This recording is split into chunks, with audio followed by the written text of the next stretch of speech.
बरसाना में मैं राधा माता के मंदिर गई उनके दर्शन करने, जिस दिन उनका जन्मदिन था। बहुत सीढ़ियाँ थी, बहुत भीड़ थी, मैं फंस गई भीड़ में।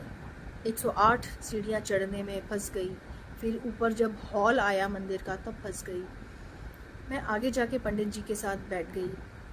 बहुत सारे पंडित थे और मैंने उनसे पूछा, पंडित जी ये द्वार कब खुलेगा?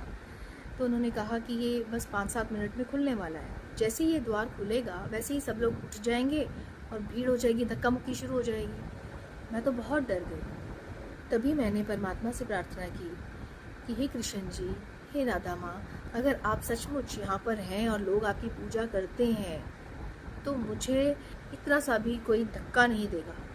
मैंने उनसे ये प्रार्थना की कि मैं खड़े होकर दर्शन नहीं करना चाहती, मैं बैठकर दर्शन करना चाहती हूँ और मुझे धक्का मुक्की नहीं चाहिए।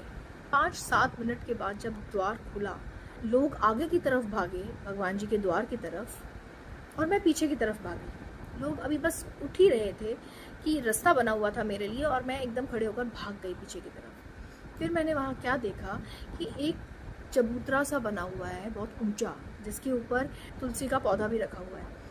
मैं उस पर जाके चढ़ के बैठ गई और उसके बाद जो मैंने दर्शन करे परमात्मा के, श्री कृष्ण जी का स्नान, उनका हार श्रृंगार और उनकी पूजा जो मैंने देखा, 1 घंटे का पूरा नज़ारा मैं बता नहीं सकती।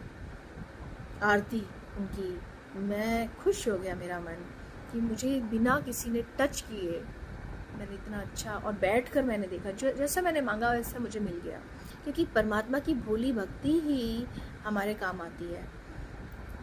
मैनिफेस्ट कर लिया मैंने, मैनिफेस्टेशन करो, हमें गाड़ी मिल जाएगी, हमें बंगला मिल जाएगा, ऐसे परमात्मा नहीं देते। परमात्मा हर जगह है, स्थान स्थान पर है, एक एक कण कण में है परमात्मा।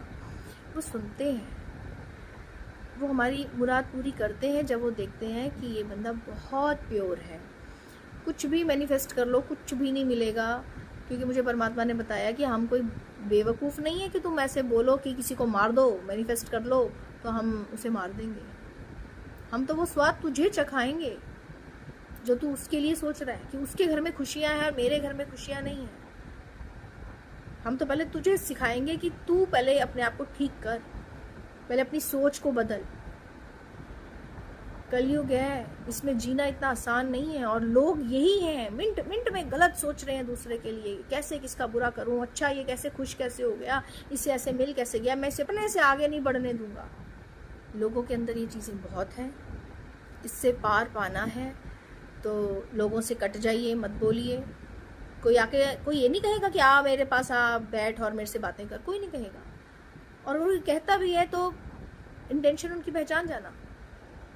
तो दूर हो जाइए, शांत रहिए, अपने परमात्मा के साथ इतने खुश रहिए। परमात्मा ने आपको सब कुछ दिया है, उसको देखिए उसने क्या दिया है। दूसरों को देखने की बजाय कि मेरे पास कम है और उसके पास ज़्यादा, नहीं, हमारे पास जितना हम डिजर्व करते हैं ना हमारे कर्मों से, हमारे पास बहुत है। जो परमात्मा के रास्ते पे सबको लेके जाएगा, जो परमात्मा को खुद पहले उसके रास्ते पे चलेगा, उसे देखेगा कि वो सचमुच कौन है, कौन है परमात्मा, कैसे वो हमारी बात सुनता है, तब जाके आप इस कलयुग में सरवाइव कर सकते हैं। नहीं तो मार धाड़ मार काट इतना है कि इस कलयुग में बचना आसान नहीं है। लोग तो आपको राक्षस बनाने के लिए मोटिवेशन दे रहे हैं कि आप भी ऐसे ही करो, जैसे सामने वाला करे आप भी वैसे करो, नहीं, या ऐसे करो या वैसे करो। हमें मोटिवेशनल स्पीकर नहीं बनना, ये करो, मोटिवेट करो। मोटिवेशन से कोई मोटिवेट होता ही नहीं है, क्योंकि जो जिसकी नेचर है वो वैसे ही रहेगा। बस अपना एक्सपीरियंस एक शेयर करते हैं, जो सच्चाई है, वो भी परमात्मा की मर्जी से, कि ठीक है कि थोड़ा सा आप लोगों में एक विश्वास परमात्मा के प्रति जगा सकते हैं कि आप परमात्मा को भूल गए हैं और लोग कर रहे हैं।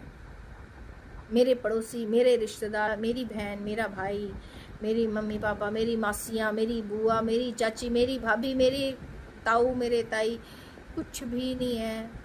जो आप कर रहे हैं सब अपने लिए ही कर रहे हैं, आप दूसरे के लिए कुछ भी हेल्प नहीं कर रहे हैं। अगर आपने उनकी हेल्प की है और आपको धोखा मिला है तो आप बस ये समझ लीजिए कि आपने जो हेल्प की है ना वो आपका अच्छा कर्मा बन गया है, बस भूल जाइए।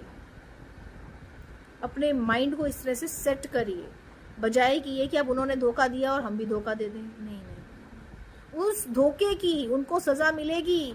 जो उन्होंने आपको अटैक्स दिए हैं ना, वो अटैक्स अब वो खुद झेल लेंगे। पास्ट टाइम के इस लाइफ टाइम में झेलें, या वो अभी के अभी बनाए हुए कर्मा झेलें, वो सब कुछ परमात्मा के हाथ में है। लेकिन हमने जो करना है ना, सिर्फ अपना ही देखना है। हमने दूसरे के लिए हम कुछ भी नहीं करते। हमारा माइंडसेट बहुत खराब हो चुका है सब लोगों का कलयुग में, क्योंकि बहुत गलत गलत चीजें दिमाग में डाली हुई हैं। परमात्मा जो है बहुत सिंपल है, बहुत शांति से सिंपल लोगों को मिलता है। ट्राई करो, शांत बैठने का ट्राई करो, बातें करने का ट्राई नहीं करना, शांत रहने का ट्राई करना है। जो इसे करेगा, जो अचीव करेगा, समझ लेना वो जीत गया, सत्य की लड़ाई जीत गया, परमात्मा को पा लिया दुनिया में रहते हुए। डन।